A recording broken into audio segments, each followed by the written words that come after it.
So I'm here at the Hazlitt Winery in Hector, New York. Thank you for coming, guys. I appreciate it. Thank you. Yes. And we were just chatting about why am I running around the state? Why am I still trying to make things happen? And I want to solve problems, right? And one of the problems we talked about here in New York State is the migrant issue, right? So many migrants are coming to New York State, and we are nowhere near ready for it. And there's two sides of this story, right? One side is, well, we didn't ask them for it. Why are they coming? And the reality of it is New York State did ask for it. We were an open sanctuary state, a sanctuary city in New York City. We did ask for it. And I'm not against migrants coming. I'm against us not having a plan, right? If you're going to say they all get to come, okay, what's your plan? Our plan was, I don't know. The problem is with the same we did with the homeless issue. And whenever it's over to fix an issue, they create an industrial complex. And they created a homeless industrial complex first, right? So we have to find a place for the homeless. Again, not against finding a place for the homeless. Good idea, like the concept. But our answer was just shove them in these hotels.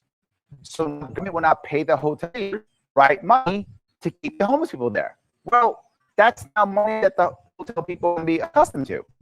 That now becomes a complex. Keep giving me money. Why? Reasons. One, it's not a permanent solution. So I have to keep giving that, number one. But two, now I have no reason to fix my tourist problem in New York City because the hotel's being filled by homeless people. So I got to fix the tourist problem. That's my tourist problem. And now tourists lose. So now we're upset. I heard stories about some hotels throwing out homeless veterans and putting migrants in. Is that true? I said it is. And I said, why? Well, because now that's federal money coming in, which is even more than the state money. So the hotel people can now get that. They think about using people's homes, Airbnbs, the whole deal. Shove it all in there. Well, that becomes industrial complex.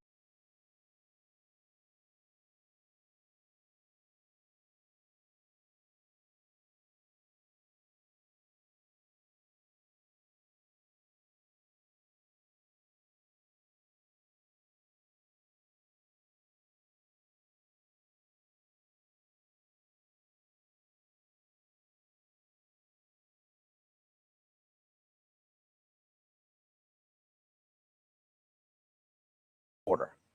Well, the federal government's not going to do that. Okay, I got it. New York State. Can we do it in New York State? We can. We should put an Ellis Island in the Bronx. Why the Bronx? Because the Bronx has enough people and immigrants in it who will be able to speak the languages of the people who are coming from these other countries. Brooklyn could do it too. Brooklyn or Bronx. Either one of those could probably do either one of it. But I think Bronx probably a better idea because it's closer to getting them out to other places. So you put it in the Bronx. Literally, you lease out land, have a large recruiting company like Robert Half or some other recruiting company actually run it. You want to come to New York State? Great. Go to our Ellis Island. You don't want to go to our Ellis Island? You're not welcome. That's it. Go to our Ellis Island or you're not welcome. Either one. I don't mind. And Ellis Island can take thousands of people. We'll make it so that it's big enough so they can do it. Well, how are we going to pay for it? We're not. It's a recruiting company. The recruiters already have a model. It's a business model exists to this day. They make billions of dollars recruiting today. And I mean billions every year. They'll make it there also. Larry, these migrants don't have money. Yes, they do. They're literally paying coyotes to bring people here.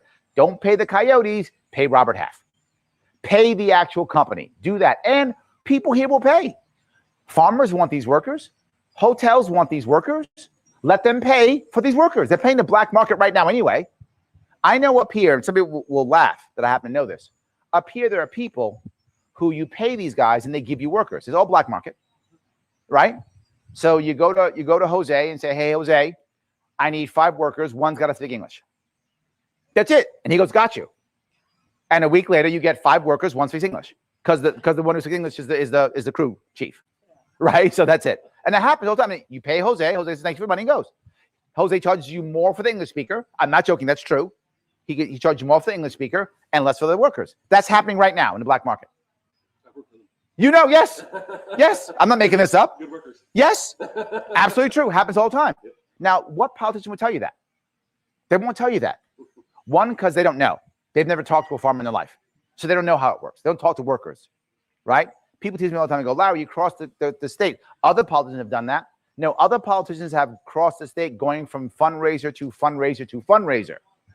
I go from winery to vape shop to diner to gun store, right? I go place to place to place to place to place to meet people. It's different. So I bring this up because I do know that people are paying for them already. Make it legal, put it in the Bronx, let people come here and go work. If we don't have work for you, then obviously we don't want you here, right? If you're not here to work, a bad guy is not going to go to the Ellis Island because they're going to do a background check. They're going to do a medical check. If you're a bad guy, if you're trafficking people or bringing bad people here or doing bad stuff, you're not going to go to Ellis Island. You're going to get caught. You're not going to go. So you get to go to the Ellis Island or you're a bad guy. That's how that works. You could fix this problem. You could. And now, of course, the workers are treated more fairly also on top of it, right? Because some of these workers are exploited, right? Not all are. That's another exaggeration. You think all the workers are exploited. They aren't all exploited. Some of them are.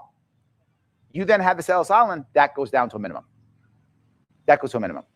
And the best part about it is they don't have to only be migrants. What do I mean by that? There are a bunch of undocumented illegal workers here in New York State right now. Hundreds of thousands of them, right? Maybe a million. I don't even know, but surely hundreds of thousands for sure. They can go too. They can get legal.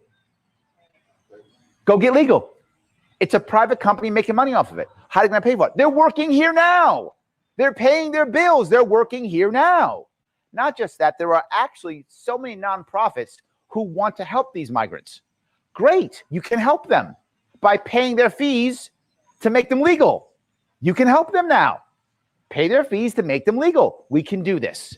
It can be done, but no one talks about it. All they talk about is every migrant's evil, every migrant's a saint. Neither is true. Neither is true. They're human beings. And the thing that you'll find me is I'm not mad at the people coming here. I'm not. I'm mad at us for the way we're handling it. I'm mad at us for inviting them in, begging them to come, letting them in many cases, and having no answer for either us or the people who are coming in. So everybody suffers. We suffer, they suffer, everybody suffers because we have no answer. We say, please come in, or just nothing and let them in and have no answer. That is my problem. Either say no or let them in with a plan. Either one works. And now everybody suffers. And I would say, what politician, what candidate, what person's talking this way? No one is. They yell left, right, and that's all they do. So I wanted to bring that piece up because we were talking about farmers. The issue I brought up also about farming is I think about New York State. There are three things that has made New York State amazing for literally hundreds of years, and we're losing all of them. Farms, finance, innovation. This is what's been making New York State great for literally centuries, literally since the 1700s. I'm not even joking. Since the 1700s, maybe 16, depending on how you look at it. 1600s, maybe even. But for centuries, farms, finance, innovation. We were so innovative in New York State, we made Mormonism. I'm not joking. That's here. New York State made Mormonism. That's how innovative. We make everything. Doesn't matter. Innovative to every level that you can imagine. But that's going away. Our finance is going to Miami. It's packing up and going. Even to Austin, it's leaving. So we're losing finance. That's a disaster. Our farms are being crushed up here. Like there's no tomorrow. They're being destroyed. Innovation? Oh, we destroyed bit licensing, Bitcoins. We're crushing cannabis. Anything innovative, we destroy. That's going to be the end of our state. For us to regrow our state, we have to change that and make it to where now we're growing our farms again, we're regrowing our finance again, and we're becoming innovative. We lose those three things, we can bring New York back. That's the piece. That's on a business side. On a personal side, three reasons why. And I got to tell you, you guys might know this. When Kathy Hochul did her inaugural speech, she used my talking points. Yes, right from my website. Check it out. I'm not making it up. I did a whole video on it. Yes. Now, I don't think Kathy Hochul was reading my website. I don't believe that. But her people are. That's correct. Her speechwriters are like, we got to say something. And we really suck. And we have nothing that's valuable at all because we're terrible at what we do. Oh, that Larry Sharpe guy, he has cool stuff. Let's go check his website out. So I said there are three reasons way to get people to stay in New York and to make things better. Three parts to worry about. Opportunity, affordability, and safety. Those are three things. Focus on those three things. And she said that? Yes, literally. None of it. Oh, no, it's just talking points. She's done nothing about it. But my point is twofold with this. One, clearly I've touched something. Right? She wouldn't have said it. She said it twice. She said it in an inaugural address and when she accepted the nomination. She used the same talking points twice. They were exactly, I mean, in order on my website, exactly from my website. Again, you think I'm making up? Check it out. I did a video on it. And I showed my website and her speech. It was exactly. So someone is watching, which is great, which means we are making impact. We're touching something that really makes sense. They get it, at least on a rhetoric level. It does make sense. New Yorkers will put up with a lot. And why do I say this? I live in New York City. New York City is basically a communist state. Basically what it is, right? Why would someone live there? Well, now we're not. We're losing people until tomorrow. New York City is under 8 million people. It's the first time it's been under 8 million in decades. New York State is losing 300,000 people every single year. New York State's losing people. They're all leaving. Why would they have stayed, though? Because the opportunity was so great. And it was safe. Safety, affordability, opportunity. You have to have at least two of those.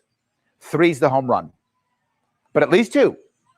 New York City was not affordable, but it was safe, and the opportunity was insane. If you wanted to make it, you went to New York City. If you made it there, you made bazillions. Yeah, they made us talk about it. Yes, 100%. And that was true. That was accurate at one point. Sadly, and this is the part that I hate to say, people used to come to New York State to be somebody.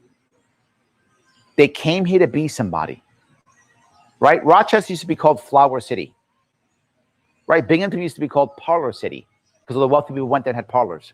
Binghamton. People used to come to the state to be somebody. Now you leave this state to be somebody. We should be ashamed of that. We should be embarrassed by that, but we aren't. We still keep pumping ourselves up and gassing ourselves and act like we're still great. The state's great, the state's great, the state's great. The state is not great.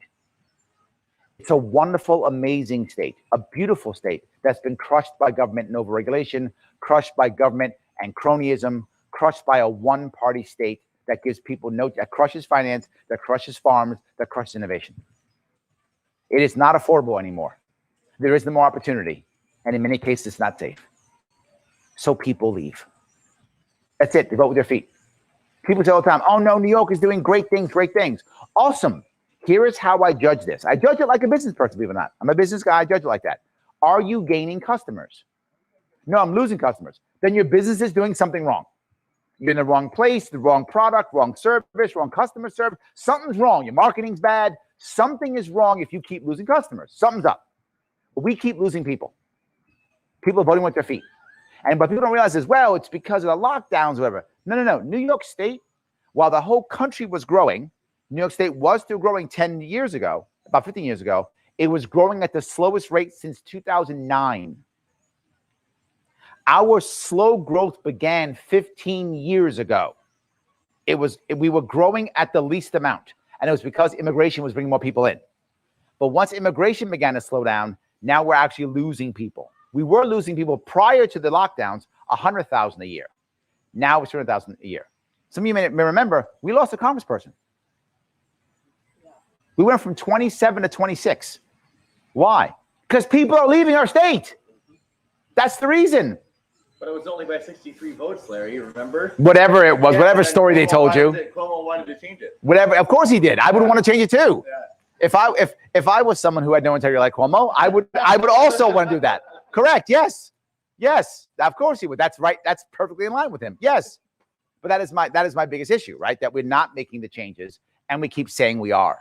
I'm trying to give people an actual chance to make some actual changes. My hope is, look, clearly I hope that we're able to get ballot access next year, or bet in the ballot, fix our party.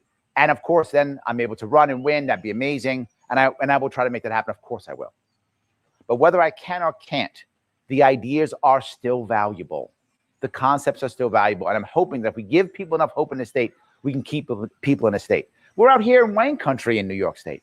New York State is everything. And I remember people say, Larry, you're from the city. Why do you care so much about upstate?